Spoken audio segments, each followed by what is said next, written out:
ఇప్పుడు చూస్తున్న యంగ్స్టర్స్కి సార్ చాలామంది మన వ్యూవర్స్లో 15-16 ఇయర్స్ నుంచి స్టార్ట్ చేసుకొని 55-60 ఇయర్స్ వరకు కూడా ఉన్నారు. కానీ మేజర్ చంక్ వచ్చేసి 15 నుంచి 30 లోపల ఉన్నారు సార్. వాళ్ళకి గనక మీరు ఏదైనా అడ్వైస్ ఇవ్వాలంటే? ఓకే, ముందు ఫస్ట్ పాయింట్ ఏంటంటే ఒక్క సలహా ఎవరికి ఇవ్వకు. ఫస్ట్ పాయింట్ అది. సలహాలు ఇవ్వటం అనేది బేసిక్గా మానేయాలి. నువ్వు ఎంత గొప్పడు అని నువ్వు అనుకున్నా సరే.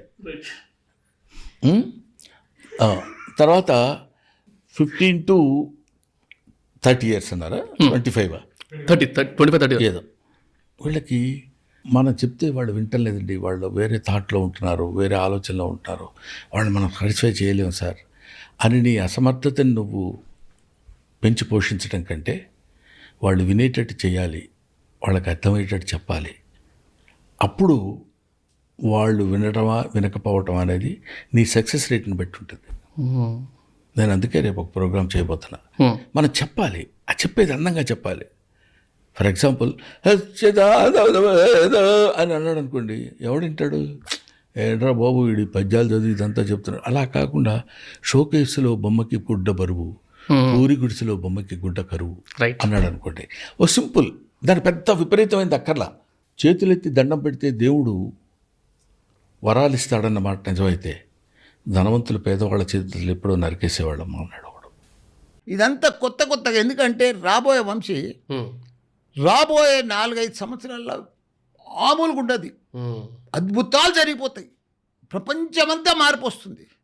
ఇప్పటికే మొత్తం ప్రపంచంలో ఏఐ వచ్చేసింది. మన దగ్గర ఇంకా ఏఐ అంటే ఎవరికి తెలియదు. మొత్తం ఆ మంట తగులుతలేదు మనకి, ఇంకా రాలే, అర్థం కాలే, ఇంకా తెలియదు కూడా, దాని లైన్లో కూడా పోతలేము. అసలు ప్రతి మనిషిని ఇప్పుడు మన స్టూడెంట్ను మనం ఏఐ తయారు చేయాలి. నేను ఇప్పుడు నా యూనివర్సిటీలో, లేకపోతే ప్రపంచాన్ని లీడ్ చేయలేడు, మనం పోలేము. ఇప్పుడు నా యూనివర్సిటీ ఉంది, 3 యూనివర్సిటీలు ఉన్నాయి. తన మల్లారెడ్డి యూనివర్సిటీ ఒకటి, ఎంఆర్ యూనివర్సిటీ ఒకటి, మల్లారెడ్డి విశ్వవిద్యాపీఠ అని ఒకటి. 3 యూనివర్సిటీలు ఇండియాలో నేను తీసుకొచ్చిన ఫస్ట్ టైం. ఇట్లా ఒక్క మనిషిని, ఒక పూలమెటోని ఇలా 3 యూనివర్సిటీలు తీసుకొచ్చిన భారతదేశంలో. నేను మామూలు మనిషిని, నాకు బీటెక్ ఫుల్ ఫామ్ కూడా తెలియదు ఇప్పటికీ. బీటెక్ ఫుల్ ఫామ్ కూడా తెలియదు దాన్ని. మీ క్వాలిఫికేషన్ ఏంటి సార్? నేను BA 1 month చదివిన. అప్పుడు నేను 10th క్లాస్ కూడా 69లో తెలంగాణ యాజిటేషన్ వచ్చినప్పుడు పాస్ అయినా. నేను యాజిటేషన్లో 10th పాస్ అయినా, ఫస్ట్ బ్యాచ్ ఇంటర్మీడియట్ యాజిటేషన్లో పాస్ అయినా, BA 1 month పోయినా. అప్పుడు పార్లమెంట్ అప్పుడు అది కూడా బంద్ చేసుకున్నా, సర్టిఫికెట్లు కూడా అన్నీ వదిలేసిన. సర్దార్ పటేల్ కాలేజ్. అలాంటిది ఇప్పుడు 3 యూనివర్సిటీలు పెట్టినా.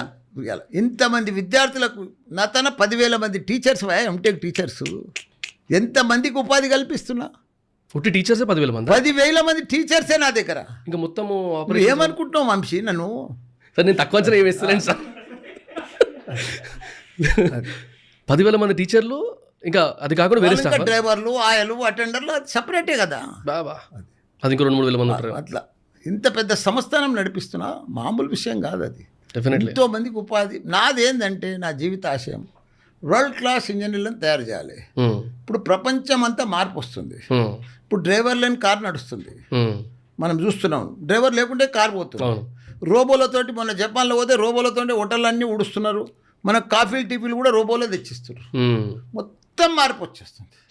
మన పిల్లలకు పాత జమానల, పాత సిలబస్లా 20-30 ఏళ్ళది ఇంకా సిలబస్తో పోతే మనం కష్టమవుతుంది. మన పిల్లలు ప్రపంచంలో జాబ్ రావాలంటే ఇప్పుడు నీకు ఎవరున్నారు? ఇప్పుడు Microsoft, Google, Facebook, Amazon, Apple, వీళ్ళు ఉన్నారు. వీళ్ళంతా టెక్నాలజీ కంపెనీలు, వీళ్ళు మల్టీనేషనల్ కంపెనీలు. ఆ టెక్నాలజీ కంపెనీలో మన పిల్లలకు జాబ్ రావాలంటే దాని తగ్గట్టు మనం తయారు చేయాలి స్టూడెంట్ను.